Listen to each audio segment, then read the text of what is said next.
नमस्कार मित्रांनो, welcome back to my channel. मी दीपाली जोशी.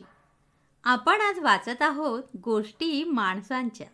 या पुस्तकाच्या लेखिका आहेत पद्मभूषण या नागरी सन्मानाने सन्मानित करण्यात आलेल्या सुधा मूर्ती आणि मराठीत अनुवाद केलाय लीना सोहोनी यांनी. चला तर मग आणखी उशीर कशाला, पुस्तकाला सुरुवात करूयात. गोष्ट पहिली, वयाची अट नाही. तेव्हा मी 12 वर्षाची लहानशी मुलगी होते. मी माझ्या आजी आजोबांबरोबर उत्तर कर्नाटकमधील एका खेड्यात राहत असे. त्यावेळी दळणवळणाची साधनं काही आजच्यासारखी उपलब्ध नव्हती. त्यामुळे सकाळचा पेपर आम्हाला दुपारीच मिळायचा. नियतकालिकंसुद्धा एक दिवस उशीर आहेत. आम्ही सगळेजण पेपर, पत्र आणि मासिकं घेऊन येणाऱ्या बसची मोठ्या उत्सुकतेने वाट बघत असू. त्यावेळी कन्नडमध्ये त्रिवेणी नावाची एक लेखिका फार लोकप्रिय होती. इतक्या चांगल्या लेखिका अभावानेच पाहायला मिळतात. तिची लेखनशैली सोपी सुटसुटीत होती. तिचं लेखन सर्वसामान्यांच्या पचनी पडेल, त्यांना रुचेल असंच असे. ती माणसांच्या मूलभूत मानसिक समस्यांविषयी लिहायची. त्यामुळे तिचं लिहिणं आम्हाला आपलं वाटायचं. कन्नड साहित्याचं दुर्दैव असं की ती लेखिका अकाली हे जग सोडून गेली. आज अजून 40 वर्ष लोटल्यानंतरसुद्धा लोकांना तिच्या कादंबऱ्या आवडतात. त्यावेळी कर्मवीर नामक कन्नड साप्ताहिकामध्ये तिची एक कादंबरी काशी यात्रे म्हणजेच काशी यात्रा प्रसिद्ध होत असे. एक म्हातारी स्त्री आणि काशी किंवा वाराणसीला जाण्याची तिची दुर्दम्य इच्छा या विषयाची ही कहाणी आहे.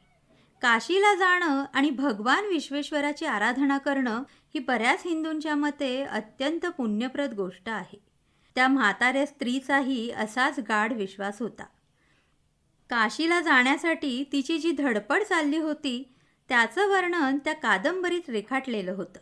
त्याच कथेत एक अनाथ तरुण मुलगी असते. ती प्रेमात पडते, परंतु लग्न करण्यासाठी तिच्याकडे पैसे नसतात.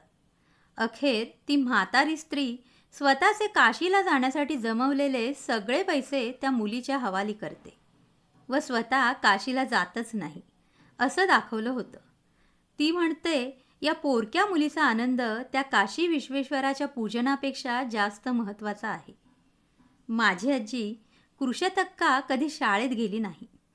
तिला लिहिता वाचता येत नसे. दर बुधवारी ते साप्ताहिक आलं की मी ही कथा तिला वाचून दाखवत असे. त्यावेळी तिला सगळ्या कामाचा विसर पडे. ती अक्षरशः जीवाचा कान करून त्यातला प्रत्येक शब्द ऐकत असे. ऐकून झाल्यावर तिला या कथेचा शब्दनशब्द मुखोद्गत झालेला असे. माझी आजीसुद्धा कधीच काशीला गेलेली नव्हती. त्यामुळे कादंबरीतील त्या म्हाताऱ्या आजीबाईशी तिला खूप जवळीक वाटायची. त्यामुळेच गोष्टीत पुढे काय घडतंय याची उत्सुकता इतर कोणापेक्षाही तिलाच जास्त असे. म्हणूनच मला ती कथा तिला वाचून दाखवावीच लागायची. एखादी सुरेख लिहिलेली कादंबरी असेल तर वाचकाला तिचं किती जबरदस्त वेड लागू शकतं हे मला आता समजतं. पण लहानपणी मात्र मी माझ्या आजीला ती गोष्ट वाचून दाखवून लगेच खेळायला बाहेर पळून जायची. देवळाच्या ओसरीत आजी व तिच्या मैत्रिणी रोज भेटायच्या. आम्ही तिथेच लपाछपी खेळत असायचो. त्या सगळ्या जमल्या की या कादंबरीवर त्यांच्यात हमखास चर्चा चाले. एकदा मी आणि आमच्या घरची काही लहान मुलं आम्ही सगळे शेजारच्या गावात लग्नासाठी गेलो होतो. त्या काळी लग्न म्हणजे भलं मोठं खटलं असायचं. आम्हा मुलांची तर नुसती चंगळ असायची. सगळी आते मामे भावंड जमायची. आम्ही दिवसभर खादाडपणा करायचो. मोठ्यांचा काही धाक नसायचा. सगळं नुसतं स्वातंत्र्य. कारण मोठी मंडळी कामात गुंतलेली असत. मी जाताना 1-2 दिवसांसाठी म्हणूनच गेले, पण नंतर चांगली आठवडाभर तिथे राहिले. मी गावी परत आले आणि पाहिलं तर काय, आजीचे डोळे भरून आले होते. मला आश्चर्याचा धक्काच बसला. कितीही संकटं कोसळली तरी आजीला कधी रडताना पाहिलं नव्हतं मी. काय झालं तरी काय, मला काळजी वाटली. अव्वा, सगळं ठीक आहे ना, तू बरी आहेस ना. मी तिला अव्वा म्हणूनच हाक मारत असे. उत्तर कर्नाटकात अव्वा म्हणजे आई. तिनं नुसती मान हलवली, पण काही बोलली मात्र नाही. मला काहीच कळलं नाही. नंतर मी ते सगळं विसरूनही गेले. तेव्हा आम्ही रात्रीचं जेवण झालं की घराच्या गच्चीत झोपत असू. उन्हाळ्याचे दिवस होते. पौर्णिमा होती. अव्वा माझ्याजवळ येऊन बसली. आपला प्रेमळ हात माझ्या कपाळावर फिरवू लागली. तिला माझ्याशी काहीतरी बोलायचं होतं. मला ते कळलं. मी विचारलं, काय झालं ग? अगं, मी अगदी लहान होते ना, तेव्हा माझी आई वारली. माझा सांभाळ करणारं, मला चांगलं वाईट काय ते समजावून सांगणारं कोणीच नव्हतं. माझ्या वडिलांचा व्याप खूप मोठा होता. त्यांनी दुसरं लग्न केलं. त्या काळी मुलींना शिक्षण देणं काही इतकं महत्त्वाचं मानलं जात नसतं. त्यामुळे मी कधी शाळेत गेलेच नाही. माझं लहान वयातच लग्न झालं. लगेच मुलं झाली. मी संसारात गुंतले. पुढे नातवंड झाली. तुम्हा सगळ्यांना चांगलं चुंगलं करून खाऊ घालण्यातच मला इतका आनंद वाटायचा. आपण शाळेत गेलो नाही अशी खंत कधीतरी वाटायची. म्हणूनच आपल्या मुलांनी व पुढे नातवंडांनी भरपूर शिकलं पाहिजे असा माझा आग्रह असे. आपली ही 62 वर्षाची आजी हे सगळं आता मध्यरात्रीच्या वेळी आपल्याला का सांगते आहे हे काही मला कळेना. मला ती खूप खूप आवडायची. फार प्रेम होतं माझं तिच्यावर. ती आत्ता आपल्याला हे जे सगळं सांगते आहे त्या पाठीमागे नक्की तसंच काहीतरी कारण असणार असं मला तेव्हासुद्धा वाटलं. मी तिच्या तोंडाकडे पाहिलं. तिचा चेहरा दुःखी दिसत होता. डोळे पाण्यानं भरले होते. ती दिसायला छान होती. नेहमी हसतमुख असायची. पण त्यावेळेला तिच्या चेहऱ्यावर जी काळजी दाटून आलेली होती ती मात्र आजही मला स्पष्टपणे आठवते. मी पुढे झुकून तिचा हात हातात घेतला. अव्वा, रडू नको ना. काय झालं? मी काही करू का तुझ्यासाठी? हो, मला तुझीच मदत लागणार आहे.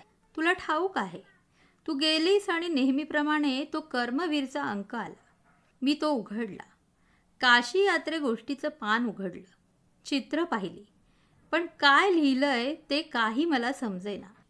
मी कितीतरी वेळा त्या पानांवरून हात फिरवला. यात काय बरं लिहिलं असेल? माझ्या बोटांना स्पर्शातून ते कळलं तर किती बरं होईल असं मला वाटत राहिलं. पण ते कसं शक्य होतं? मी जर शाळा शिकले असते तर? म्हणून मग मी तुझी उत्सुकतेने वाट पाहू लागले. मला वाटलं तू जर लवकर आलीस आणि मला वाचून दाखवलंस तर किती बरं होईल. एकदा वाटलं सरळ असंच उठावं, तिकडे त्या गावी यावं आणि तुला सांगावं वाचून दाखवायला.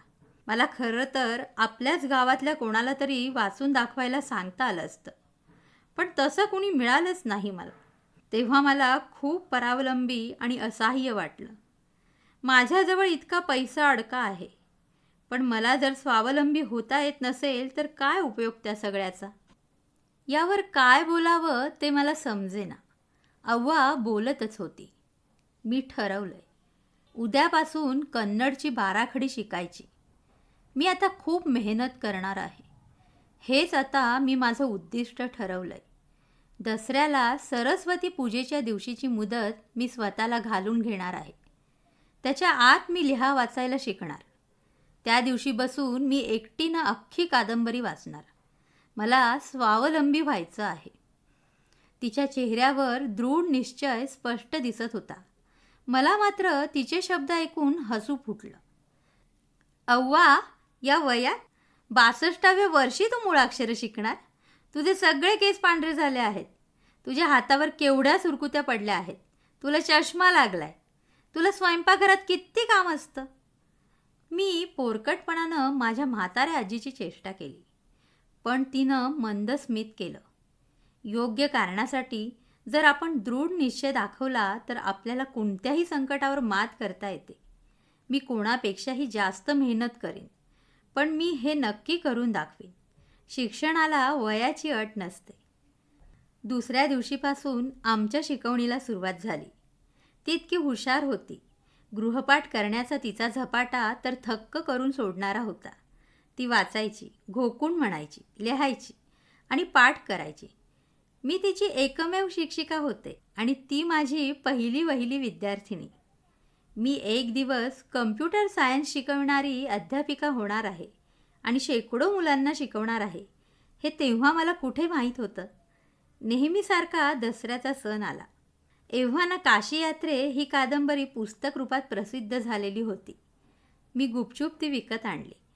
माझ्या आजीनं दसऱ्याच्या दिवशी सकाळी मला देवघरापाशी बोलावून घेतलं. तिथं तिने मला चौरंगावर बसवलं. तिनं माझ्यासाठी फ्रॉकचं कापड आणलं होतं. त्यावेळी तिने एक विलक्षण गोष्ट केली. तिनं मला वाकून नमस्कार केला. मला आश्चर्याचा धक्का बसला. मनातून खूप अवघडल्यासारखं झालं मला. आपण नेहमी देवाला, वडीलधाऱ्यांना आणि गुरुजनांना नमस्कार करतो, त्यांच्याविषयी आपल्या मनात असलेला आदरभाव व्यक्त करण्यासाठी. ही तर आपली फार मोठी परंपरा आहे. पण आज मात्र काहीतरी विपरीतच घडत होतं. हे काही बरोबर नव्हतं. त्यावर ती म्हणाली, हा नमस्कार माझ्या नातीला नव्हे, तर माझ्या गुरुला आहे. माझ्या या गुरुनं मला इतकं प्रेमाने लिहायला वाचायला शिकवलं आहे, इतक्या आत्मविश्वासाने, आणि तेही एवढ्या थोड्या वेळात. आता मी स्वावलंबी आहे. आपल्या गुरुचा मान राखणं हे माझं कर्तव्यच आहे. लिंगभेदाचा किंवा वयाचा विचार न करता गुरूंना आदर दाखवला पाहिजे, असं आपल्या पूर्वजांनीच लिहून ठेवलेलं नाही का? मग मी पण तिच्या पाया पडले आणि या माझ्या पहिल्या बुद्धिमान विद्यार्थिनीला बक्षीस दिलं. तिनं ते तात्काळ उघडलं आणि पुस्तकाचं शीर्षक मोठ्यांदा वाचलं, काशी यात्रे. त्यानंतर तिने त्रिवेणी हे लेखिकेचं नाव आणि पुस्तकाच्या प्रकाशकाचं नावही मोठ्यांदा वाचलं. आपली ही विद्यार्थिनी प्रथम श्रेणीत उत्तीर्ण झाली आहे हे मला कळून चुकलं. या जगात अशक्य असं काहीच नाही. दृढ निश्चय आणि अंगी चिकाटी असेल तर मनुष्य कुठल्याही वयात काहीही करू शकतो. याची बरीच उदाहरणं तुम्ही ऐकली देखील असतील. मला तर कुठलीही गोष्ट करण्यासाठी वयाची अट अजिबात नसते हे अगदी पटतंय. तुम्हालाही ना? मग विचार कसला करताय? नेहमीप्रमाणेच अशाच छान छान गोष्टी ऐकण्यासाठी लगेच चॅनलला लाईक, शेअर अँड सबस्क्राईब सगळं काही करून टाका. आणि हो, व्हिडिओ शेवटपर्यंत पाहिलात त्याबद्दल तुमचे सर्वांचे मनापासून धन्यवाद.